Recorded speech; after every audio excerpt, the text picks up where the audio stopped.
Shri Mukul Balakrishna Vasnik, this is his maiden speech. Thank you ma'am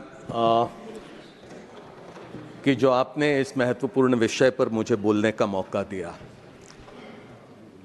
पहले के कुछ वक्ताओं को मैंने सुना, सत्ता दल से 2 वक्ताओं ने अपने विचार यहाँ पर रखे। संविधान के प्रति उन्होंने अपने बयान में आस्था जाहिर की, जिसकी वजह से मुझे बेहद खुशी हुई। लेकिन जिस तरह से उन्होंने अपनी बातें यहाँ पर रखी, उससे मुझे कुछ परेशानी भी होती है।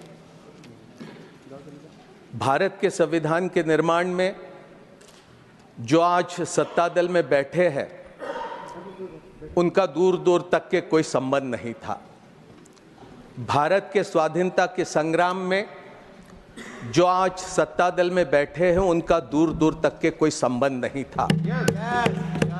लेकिन आज जिस तरह से वो यहाँ पर अपनी बात कर रहे हैं, ऐसा लगता है कि संविधान भी उन्होंने ही बनाया, भारत की आज़ादी भी उन्होंने ही हासिल करी। मुझे खुशी हुई कि डॉक्टर बाबा साहब अंबेडकर के लिए कुछ अच्छे बोल उन्होंने यहाँ पर किए हैं। मुझे इस बात की भी खुशी हुई कि सरदार पटेल का नाम भी यहाँ पर बड़े सम्मानजनक तरीके से सत्ता दल के साथियों ने यहाँ पर लेने का काम किया। लेकिन मुझे इस बात की हैरत हुई कि देश के प्रथम प्रधानमंत्री जवाहरलाल नेहरू के संदर्भ में जब उन्होंने अपनी बात कही, चाहे वो निर्मला सीतारमण जी हो, चाहे जिस ढंग से हरदीप पुरी जी ने अपनी बात कही, उससे मुझे इस बात की हैरत हुई कि नेहरू जी के बारे में इतनी घृणा और इतने द्वेष भरे विचार सत्ता दल में क्यों इस तरह से नजर आते हैं। क्या जवाहरलाल नेहरू ने बहुत बड़ा अपराध किया था कि स्वाधीनता के संग्राम में उन्होंने 9 साल से अधिक का समय भारत की जेलों में काटा? क्या जवाहरलाल नेहरू का यह अपराध था कि 1929 को लाहौर में रावी के तट पर उन्होंने रात के अंधेरे में भारत का ध्वज वहां पे लहराया और इस बात का ऐलान किया कि अब हम पूर्ण स्वराज के लिए तैयार है, अब हमारा संघर्ष पूर्ण स्वराज हासिल किए बगैर रुकेगा नहीं। क्या जवाहरलाल नेहरू का यह अपराध था कि यहीं बगल में सेंट्रल हॉल में उन्होंने 13 दिसंबर 1946 का संविधान सभा में ऑब्जेक्टिव्स का रेजोल्यूशन रखा? क्या जवाहरलाल नेहरू का यह अपराध था क्या कि भारत के निर्माण में, एक आधुनिक भारत के निर्माण में उन्होंने नींव रखी? मैं समझता हूं ये सारा द्वेष, ये सारी नफरत जवाहरलाल नेहरू जी के प्रति वो इसलिए है क्योंकि जब भारत का विभाजन हुआ, इस्लाम के नाम पर जब पाकिस्तान बना, तो हिंदुस्तान में भी कोई हिंदू पाकिस्तान निर्माण करने के पक्षधर थे, जिसके खिलाफ में जवाहरलाल नेहरू ने अपनी पूरी ताकत झोंक दिया। क्या ये कभी हिंदुस्तान भूल सकता है? क्या कभी हिंदुस्तान ये भूल सकता है कि विभाजन के दिनों में 5 लाख से अधिक लोगों की मौत हुई, 60 लाख से अधिक लोग विस्थापित हुए, लेकिन वहां पर देश के प्रधानमंत्री प्रथम अपने तमाम साथियों के साथ, सरदार पटेल, मौलाना आजाद, राजेंद्र प्रसाद, इन तमाम साथियों के साथ भारत में शांति बनाने का काम कर रहे थे। 500 से अधिक प्रिंसली स्टेट्स थे, उनको भारत के साथ जोड़ना था। कश्मीर के क्या हालात थे? यहां पर हरदीप पुरी जी जिस तरह से बात कर रहे, ऐसा लगता है इतिहास से इनका कोई सरोकार नहीं रहा। कश्मीर के हालत चिंताजनक हो गए थे और ऐसे हालात में जवाहरलाल नेहरू और देश की पहली सरकार ने जो फैसले किए, मैं समझता हूं कि बड़े सम्मान से हमने उनकी यहां पर याद करने की आवश्यकता है। लेकिन सत्ता दल से कोई बहुत ज्यादा उम्मीद करना मैं नहीं समझता हूं कि मुनासिब होगा। संविधान सभा में 299 सदस्य थे, 70 रजवाड़ों के और 208 ये कांग्रेस पार्टी के। बचे 21 सदस्य या अन्य दूसरे दलों के थे, जिसमें सीपीआई भी था और जिसमें शेड्यूल कास्ट फेडरेशन भी था। शेड्यूल कास्ट फेडरेशन से डॉक्टर बाबा साहब अंबेडकर संविधान सभा में आए थे और संविधान सभा में आने के बाद कांग्रेस पार्टी का संविधान सभा में पूर्ण बहुमत रहने के बाद, स्वाधीनता के आंदोलन का नेतृत्व करने के बाद जिस तरह की स्थिति थी, उस समय संविधान सभा ने यह फैसला किया कि हम बहुमत और अल्पमत देखेंगे नहीं, हम ये देखेंगे कि किसमें क्या काबिलियत है और हिंदुस्तान के निर्माण में हम उनका पूरा का पूरा उपयोग करेंगे। जब 29 अगस्त 1947 को मसौदा समिति की घोषणा हुई, तो वहां पर डॉक्टर बाबा साहब अंबेडकर शेड्यूल कास्ट फेडरेशन के एकमात्र सदस्य वहां पर उस समिति के अध्यक्ष करके चुने जाते हैं। बाबा साहब अंबेडकर जब 25 नवंबर 1939 को संविधान सभा में हुए संविधान पर जो बहस चली थी, उसका जवाब देते हुए कहते कि संविधान सभा में आने के पीछे मेरा बड़ा मर्यादित उद्देश्य था, और वो उद्देश्य था कि अनुसूचित जातियों के व्यक्तियों के अधिकारों की मैं रक्षा करूं। मुझे तब आश्चर्य हुआ जब मसौदा समिति पर मुझे सदस्य करके चुना गया, और मुझे तब और भी आश्चर्य हुआ जब मसौदा समिति का मुझे अध्यक्ष चुना गया। बाबा साहब अंबेडकर के ये बोल है। बाबा साहब अंबेडकर की जो क्षमता थी, जो बुद्धिमत्ता थी, जो विद्वत्ता थी, जो पूरे दुनिया भर का ज्ञान उन्हें प्राप्त था, और एक समाज के किनारे पर खड़े हुए व्यक्ति को जिन्होंने अपने काबिलियत से दुनिया में नाम कमाया था, उसका उपयोग हमारे संविधान बनाने में संविधान सभा ने पूरी तरह से किया। अंग्रेज क्या कहते थे? अंग्रेज कहते थे कि हिंदुस्तान राष्ट्र नहीं बन सकता, हिंदुस्तान ये एक भौगोलिक अभिव्यक्ति है, जियोग्राफिकल एक्सप्रेशन है, ये कभी राष्ट्र नहीं बन सकता। इतनी भाषा है, इतनी रीति रिवाज, इतने धर्म, लेकिन हमारा स्वाधीनता आंदोलन ये इंक्लूसिव था, ये सेकुलर था, ये प्रो पुअर था। ये आंदोलन तमाम लोगों को साथ में लेकर हिंदुस्तान के निर्माण के काम में लगा था। कोई ऑर्डर नहीं। Ma'am, this is made a speech. Nobody can interrupt. Point of order. This is made a speech. Nobody can interrupt. आपका टाइम जा रहा है, शुरू। Mr. Jangra, this is his maiden speech. Madam, ये made a speech है। This is his maiden क्या point speech. of order है? Maiden. He's speaking his maiden speech. बोलिए बोलिए। ये जो सूचना दे रहे हैं गुप्ता जी, बोलने दीजिए, वो उनका उनकी मेडन स्पीच है। मैडम, आप मेडन उसके बाद स्पीच के अंदर इंटरप्ट आप उसके बाद बोल दीजिए। आप इसके बाद बोलिएगा। उनकी पहली स्पीच है, आप उसके बाद बोल दीजिए। आप मेडन प्रोसीजर की स्पीच के उठा रखी है आपने, उसको आप रूल करो पहले। आप मेडन बैठिए। स्पीच में इंटरप्शन कर रहे हैं आप। मेडन मैडम, मैडम, आप बैठिए, 2 मिनट बैठिए। आप 2 मिनट बैठिए। आप बैठिए 2 मिनट, जांगड़ा साहब। सर बोलिए sir. Yes, yes. Please continue. Please continue, Mr. Vasnik. Mr. Vasnik, I will allow him then. आ गया पानी। यार मेडन स्पीच में इंटरप्शन, दिस इज रॉन्ग। और वो भी हरियाणा रूल्स प्रोसीजर को लेकर के और गलत चीज कर रहे हैं। उनको होता मालूम है क्या रूल्स?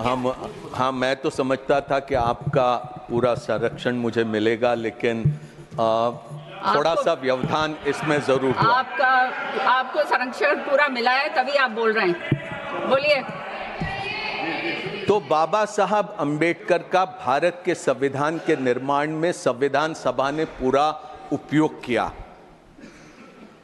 उस समय के यूरोप में क्या था? भाषा के नाम पर, धर्म के नाम पर आधुनिक राष्ट्रों का निर्माण हो रहा था। फ्रांस हो, जर्मनी हो, इटली हो। भारत का स्वाधीनता का आंदोलन अपने आप में एक अनोखा था। ऐसा दुनिया में उस दरमियान नहीं हो रहा था। हमारे स्वाधीनता संग्राम के नेताओं ने यह तय किया कि भारत अगर गुलामी से मुक्त करना है तो ये किसी एक धर्म के लोगों के लिए नहीं रहेगा, ये तमाम लोगों के लिए रहेगा। ये समाज में उन लोगों के लिए भी रहेगा जो समाज में आज अस्पृश्य करके जाने जाते हैं और छुआछूत के शिकार होते हैं। ऐसे लोगों के लिए भी हिंदुस्तान आजाद बनेगा। महिलाओं के लिए यहां निर्मला सीतारमण जी बहुत बातें करके चले गई। निर्मला सीतारमण जी ने महिलाओं के बारे में one minute. This is his maiden speech. Please allow him to speak. Please. बैठ जाओ, कोई पता नहीं मैं खड़े हो जाता हूं। Carry on, Mr. Vasnik.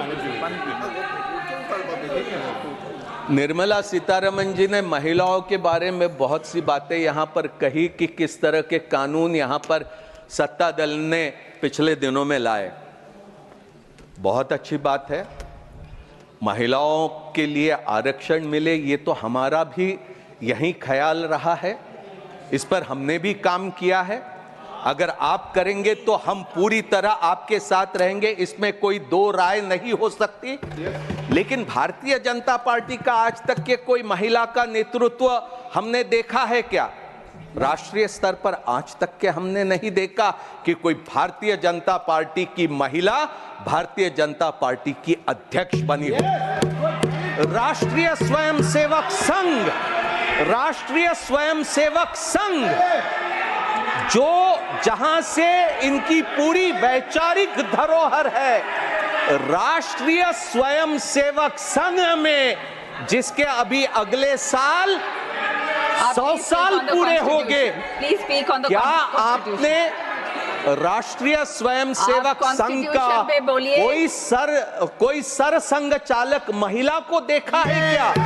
आज तक नहीं। कॉन्स्टिट्यूशन पे बोलिए, please speak on the subject.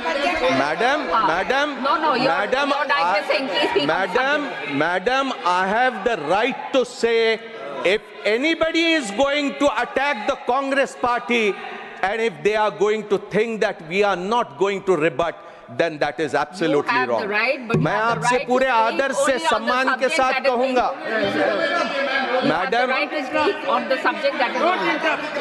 Madam, मैं पूरे आदर और सम्मान के साथ कहूंगा कि अगर कांग्रेस का नाम जब लिया गया तब उन्हें रोक देते, मैं भी चुप रहता। मैंने अपने वाणी पर इनका नाम नहीं आने दिया होता। राष्ट्रीय स्वयंसेवक संघ के अगले वर्ष 100 साल हो गए। पुरुषों के अलावा महिला वहां पर सदस्य नहीं बन सकती। स्वयंसेवक सिर्फ पुरुष ही है। राष्ट्रीय स्वयंसेवक संघ में राष्ट्र सेविका करके एक अलग उनका एक संस्था है। ये इसमें कॉन्स्टिट्यूशन का कोई महिलाओं के बारे में मैं नहीं समझता हूं। कांग्रेस पार्टी में एनी बेसेंट से लेकर तो सरोजनी नायडू से लेकर वो तमाम अध्यक्ष हमने स्वाधीनता से पहले देखा और उसके बाद भी। जवाहरलाल नेहरू ने जिस तरह से भारत की नींव रखी और जिस तरह से हमारे संविधान सभा ने, जिसमें बाबा साहब भीमराव अंबेडकर की एक अत्यधिक महत्वपूर्ण भूमिका रही है, मैं बड़े गौरव के साथ, बड़े अभिमान और शान के साथ कह सकता हूं कि भारत जो आज भी आजाद है, भारत जिसकी आज भी एकता बनी है, आज इस संविधान के वजह से वो सभी मुमकिन हुआ है। अन्यथा इतनी भाषाएं, इतने रीति रिवाज, इतने धर्म, मैं नहीं समझता हूं कि इतने मजबूती से आगे बढ़ पाते। हमें बड़ा गौरव है कि आज सबसे बड़ा लोकतंत्र करके हम दुनिया में अपनी जगह पाए हैं और मैं उम्मीद करता हूं कि अगर हम भारतीय संविधान के रास्ते पर चलते रहेंगे तो हम और अधिक मजबूत होंगे और अधिक हम दुनिया में अपना नाम रोशन करने में कामयाब होंगे। यहां राजीव जी के बारे में बात कही कि किस तरह से वहां पर इंदिरा जी की हत्या होने के बाद स्थिति पैदा हुई। यहां इंदिरा गांधी जी का शव रखा है। कोई गिन भी लेता कि इंदिरा गांधी जी के छाती पर कितनी गोलियां झेलनी पड़ी थी। कोई यह भी कह देता था कि उस समय के क्या हालात थे जिसमें इंदिरा गांधी को कठोर फैसले करने पड़े थे। यहां मां की लाश जो मुल्क की प्रधानमंत्री थी वहां पूरी छाती छलनी हुई पड़ी हुई थी और राजीव गांधी निकले दिल्ली के सड़कों पर जहां दंगे भड़के थे वहां पर शांत करने के लिए। यहां इतना ही नहीं निर्मला जी ने यहां पर पढ़ा लिखा रहो। देखिए शेखर जी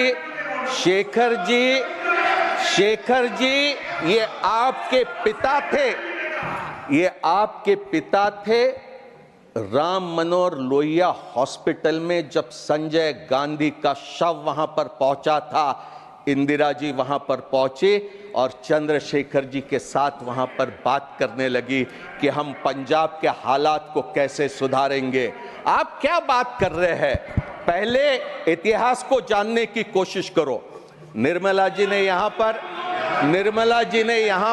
मैं आपका संरक्षण चाहूंगा। निर्मला जी ने यहाँ पर कॉन्स्टिट्यूशन फर्स्ट अमेंडमेंट को लेकर बात कही। पहला जो अमेंडमेंट लाया गया, जवाहरलाल नेहरू प्रधानमंत्री थे, निश्चित उनकी जिम्मेदारी थी। वहां पर ऑब्जेक्टिव्स रेजोल्यूशन वहां पर वो जब पेश कर रहे थे कॉन्स्टिट्यूशन अमेंडमेंट तो क्या कहते, statement of objects and reasons में कि the citizens right to freedom of speech and expression guaranteed by article 19(1)(a has been held by some courts to be so comprehensive as not to be culpable even if he advocates murder and other crimes of violence. In other countries with written constitutions, freedom of speech and of press is not regarded as debarring from punishment or preventing abuse of this freedom. आगे में वो पूरा इसका विस्तार से वहां पर objects रखते हैं। Please conclude, your time is over. Doctor Ambedkar भी 2 घंटे पूरा ये अमेंडमेंट के समर्थन में अपनी बात रखते हैं और नेहरू जी ने जो भूमिका रखी उसका पूरा समर्थन करते हैं। हमने 15(4) लाया 51 में, हमने 2006 में 15(5) लाया जिसके जरिए दलित, आदिवासी और पिछड़े समाज के लोगों को private and public educational institutions में हमने आरक्षण दिया है। आगे हमारा प्रयास रहेगा कि हम 50% आरक्षण की जो मर्यादा सुप्रीम कोर्ट ने दलित, आदिवासी, पिछड़ों पर रखी है उसको अलग करके और अधिक सुविधा हम इन वर्गों को उपलब्ध करा दें। Thank you, Mr. Bastik. Thank you very much.